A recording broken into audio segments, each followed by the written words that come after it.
यहाँ से तो तेज अभी दिख रही है, क्या तेजी आगे यहाँ से और बढ़ने की उम्मीद है? आज के लिए क्या करें और पोजिशनली क्या करना चाहिए गोल्ड में? Vishnu ji, this is Navneet Damani from Motilal Oswal. Oh, however आपने गोल्ड पे सवाल पूछा है, और गोल्ड में मुझे इंट्राडे तो ऐसा लग रहा है कि यहाँ पे आज थोड़ा सा कॉशियस स्टांस रखना चाहिए, लार्जली बिकॉज आज फेड की बैठक है। हमने 2-3 दिनों में एक अच्छा उठापटक का माहौल देखा है। करीब करीब 99,000 से प्राइसेस गिर के 97,000 तक आ गए, वहां से एक रिबाउंड करके वापस 98, 200, 300 के पास चल रहे हैं। मेरे हिसाब से थोड़ी बहुत अनसर्टिनिटी है मार्केट में, और 96 वाला डॉलर इंडेक्स 99 तक जो बढ़त दिखा रहा है, वो ये इंडिकेट कर रहा है कि ट्रेड डिस्कशन जो चल रहा है यूएस चाइना के बीच या बाकी देशों के बीच, वो कहीं न कहीं एक पॉजिटिविटी का माहौल बनाता जा रहा है, जिसकी वजह से आइडियली थियोरेटिकली गोल्ड प्राइसेस में एक दबाव आना चाहिए। तो मेरा मानना ये है कि ये जो पुल बैक हम देख रहे हैं लास्ट 2-3 दिनों में, थोड़ा-सा हाफ हार्टेड है, ये कहीं न कहीं जाके अटक जाएगा, पॉज़ हो जाएगा और वापस एक फॉल में कन्वर्ट होगा। ओवरऑल सेल ऑन रैली का स्टांस रहेगा। करंट मंथ कॉन्ट्रैक्ट अगर यहाँ से 100-150 रुपए या 98,500 के आसपास आ जाएगा तो सेल किया जा सकता है। 99,000 के आसपास आप स्टॉप लगाइए, करीब-करीब 1000 से 1200 पॉइंट का आपको फॉल इवेंचुअली देखने मिल सकता है। ओके, तो 1000-1200 के पॉइंट की गिरावट दिख रही है।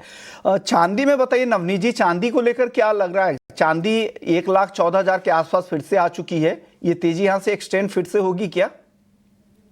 चांदी में जो मोमेंटम है वो बहुत ही स्ट्रॉन्ग तरह से उठ के आ रहा था, और हमने इसको 98,000 से लगभग ऑलमोस्ट 1,10,000 तक नॉन स्टॉप आते हुए देखा। वहां से जो मोमेंटम है वो थोड़ा सा रुक रुक के आ रहा है, लार्जली बिकॉज डॉलर इंडेक्स पूरे बेस मेटल कॉम्प्लेक्स को एक दबाव में लेके आ चुका है।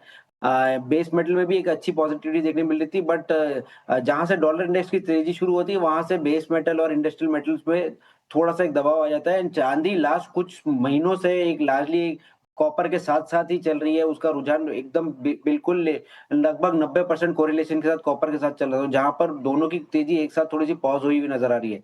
आज फेड की बैठक के बाद अगर डॉलर इंडेक्स में करेक्शन का माहौल फिर से छाता है, तो that could be the next big level up for silver. Bias अभी भी बहुत स्ट्रांगली पॉजिटिव है और बाय ऑन डिप्स की रणनीति रहेगी।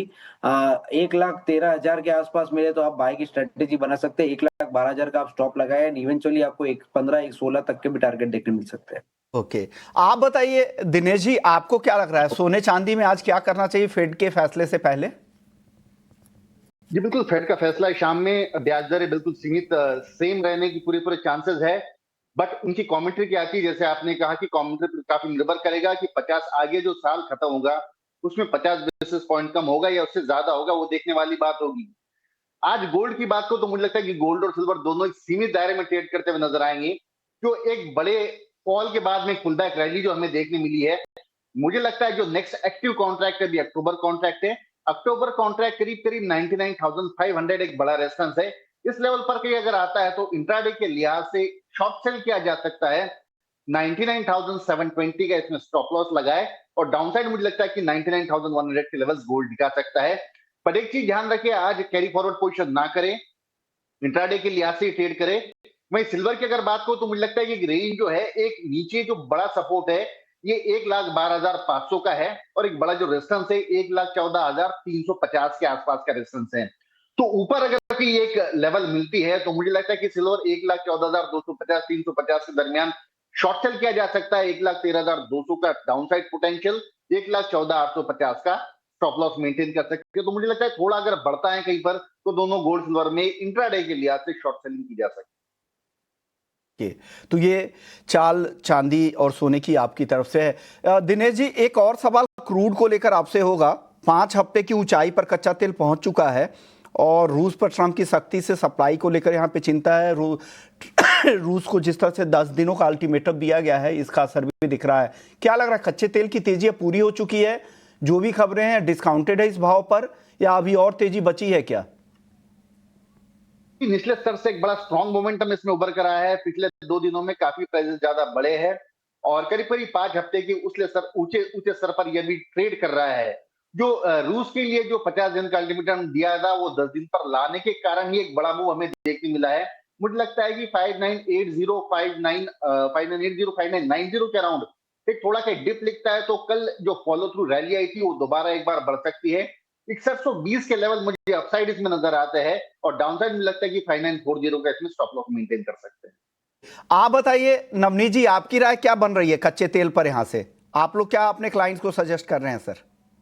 बहुत ही स्ट्रॉन्ग पॉजिटिव मोमेंटम डेवलप हुआ है क्रूड ऑयल में और करीब करीब 300 पॉइंट का रैली हम लास्ट कुछ दिनों में देख चुके हैं। आई थिंक दिनेश जी ने ऑलरेडी बता दिया फंडामेंटली क्या डेवलपमेंट है और लार्जली बायस अभी भी बहुत पॉजिटिव होता हुआ नजर आ रहा है। मेरे हिसाब से जो ड्राइविंग सीजन रहा बहुत ही सक्सेसफुल ड्राइविंग सीजन रहा। एक अच्छा ड्रॉडाउन हमको इन्वेंट्री में भी देखने मिला जिसकी वजह से पॉजिटिव एक्टिविटी आ रही है। यूएस एंड चाइना का जो ट्रूस होते हुए नजर आ रहा है या 90 डे का जो एक्सटेंशन पीरियड मिल रहा है वो भी एक पॉजिटिव सिग्नल है पूरे विश्व के ग्लोबल फ्रेमवर्क में। तो ओवरऑल जहाँ पे नेगेटिविटी थी वो हटते जा रही है एंड पॉजिटिव बायस डेवलप हो रहा है which is supportive for crude oil prices. यहाँ से 25-30 रुपए गिर जाए ऐसी मामूली बात, करेक्शन हो सकती है। आपको 6000 के नीचे जहां भी मिले क्रूड बाय की स्ट्रेटेजी रहेगी। 6920 आपका स्टॉप लॉस जाएगा और हम 6200 तक के लेवल आने वाले दिनों में देख सकेंगे। क्रूड की बात ये हो गई, लेकिन एक खबर ये आ रही है वो ज्वेलरी इंडस्ट्री की तरफ से ये है कि टैक्स बचाने के लिए कुछ ज्वेलर्स ने अकाउंटिंग नियमों में छेड़छाड़ की है ये, और इनकम टैक्स विभाग ने पिछले 5-6 सालों से चल रही इस गड़बड़ी को पकड़